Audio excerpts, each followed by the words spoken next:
Greetings, comrades, and I welcome all of you to the 6th anniversary of the National Unity Platform.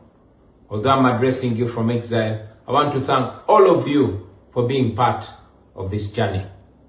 On this day, 6 years ago, the 22nd of July 2020, I addressed you as we were unveiling the National Unity Platform as the political and electoral platform of the People Power Movement. I told you about the journey and process that we had gone through to secure this political party. I told you about the challenges that we had faced. I told you that we had intended to register People Power as a political party, but Museveni made sure that People Power cannot be registered as a political party. So we had to use creativity in order to secure a political party. And indeed, we unveiled NUP just 3 months to the election of 2020. By the grace of God, we succeeded. I told you about our identity and I made it clear that we were not a political party, but we had a political party. I explained that we were larger than just a political party. We were a movement, a liberation movement. I explained our mission, that our mission was not to be just another opposition political party, but a movement that was intending to put an end to the Museveni dictatorship that had turned our country into a shameful spectacle across the globe. I told you about what Mandela taught us, that under dictatorship, it is the oppressor that determines the course of the struggle. And indeed, it is Museveni and the way he was treating us that had caused us to act in a way that we were acting and to secure a party in a manner that we secured it. Well, since then, NUP has faced different challenges. It has been targeted by the regime. As you remember, our former leader, Mzee Chibalama, was abducted, compromised, and forced to disown us. We have faced court case after court case and the threat of deregistration. We have had our candidates denominated. We have had our members abducted and many killed. We have, been targeted not only by the regime, but even those that purport to be in the opposition. We have been denied funds that we are legally entitled to. We have had attacks and raids on our offices and headquarters, from our former headquarters in Kamocha to our main headquarters in Kavule and all our offices across the country, including northern Uganda. But we are still standing and we are growing from strength to strength. We have established headquarters across the country, in eastern Uganda, in western Uganda, and even in the Uganda region. And we've gone ahead to establish offices across the country, although we do this amidst numerous challenges. We have won 2 presidential elections, although they were overturned by the military, but the people of Uganda know what they voted for. We have gone ahead to have leaders across the country, but most importantly, we have awakened the young generation. We have awakened the people of Uganda. We've made them know that politics is not just something that they have to live for the so-called intellectuals. It is something that determines their life.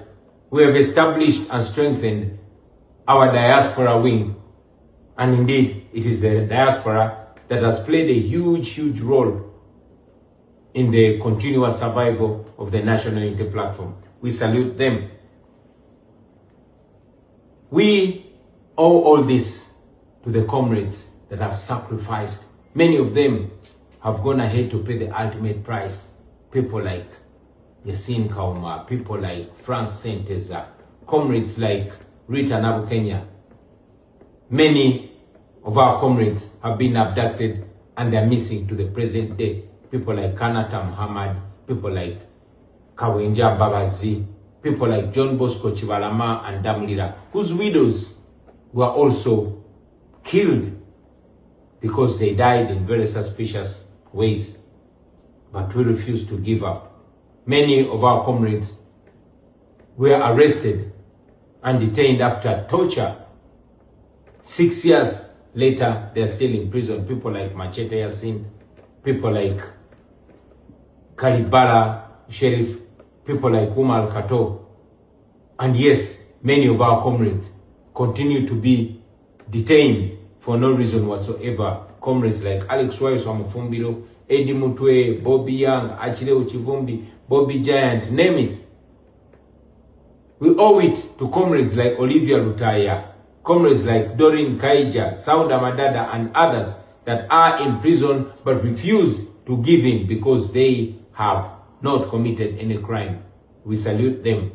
As we speak right now, our Deputy President for the Uganda region, the Honorable Mwanga Chivumbi, is missing after being abducted in broad daylight, live on camera, assisted by the police. Goons wielding guns came, picked him up, and 12 days later, nobody knows where he is. But we refuse to give up. The people of Uganda refuse to be slaves in their country. I want to thank the leadership of the National Unity Platform, my fellow leaders that have continued to offer leadership and hold fort even where I am not. We salute you. I want to salute my Deputy Presidents, Mama Lina Zedriga, for representing and leading us through challenging times. I want to salute our current acting president, the Honorable John Baptist Nambeshe. I want to salute you, Mama Tukamshaba Jole, and all other leaders who are still holding fort and offering leadership in these turbulent times. Now, I want you comrades to know that the only way forward is not giving up. The times that we are in are the most turbulent times, but many times we've been told that it gets dark before daybreak. It always gets worse before it gets better. The Museveni regime, like all dictatorships, is in its evening, and dictatorships get more ferocious on their way out. I've given you an example of Saddam's dictatorship and how his son Uday Hussein turned himself into a murderous monster, murdering for fun. But that was the evening at the tip end of that fall of Saddam. You have seen Museveni's son turning himself into a lawless monster, killing for fun, abducting people, and bragging about it. I want you to know that all this is spelling an end to the Museveni dictatorship. All these are signs of the end. So hold fort, don't give up. I want you to understand that tyrants get more dangerous towards their end, but they fall. They finally fall. So hang in there, comrades. I want to request you to reject the diversions, reject the divisions. Let us continue uniting and holding together. I want you not to lose hope, my brothers and sisters. What we're involved in, there's no turning back. It's like swimming in a sea. What we've covered is much bigger than what we have left. We cannot turn back.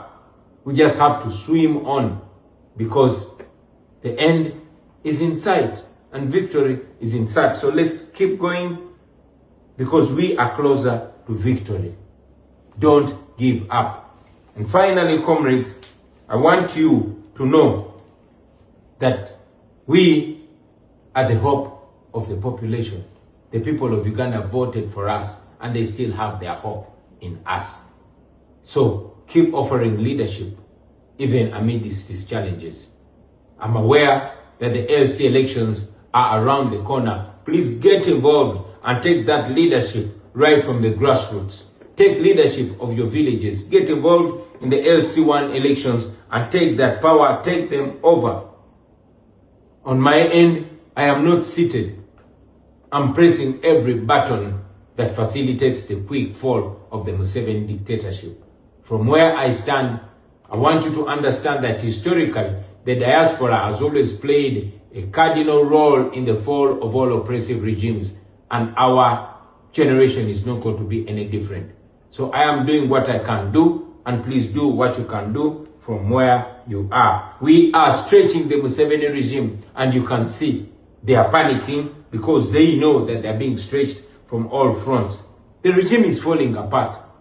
When you see them now abducting and arresting each other, when you see them going for their own generals and their military officers, then you know that they are falling. Do not give up, brothers and sisters. I've said it before and I want to reiterate it, that I will come back home, and I will come back home soon in victory. Stay strong, keep hope alive, and I want to assure you that we are going to win. We are going to free all those political prisoners. We are going to free Dr. Besigye. We are going to free Lukwago Elias, Haji Rutale, and all those political prisoners that are in prison because they have not committed any crime whatsoever. I want you to know that one day you will see Museveni, his criminal son, and all his enablers in court. One day they are going to have their day in court, and they are going to answer for all the atrocities that they've committed against the people of Uganda. Keep the hope alive. Don't give up. Uganda will be free.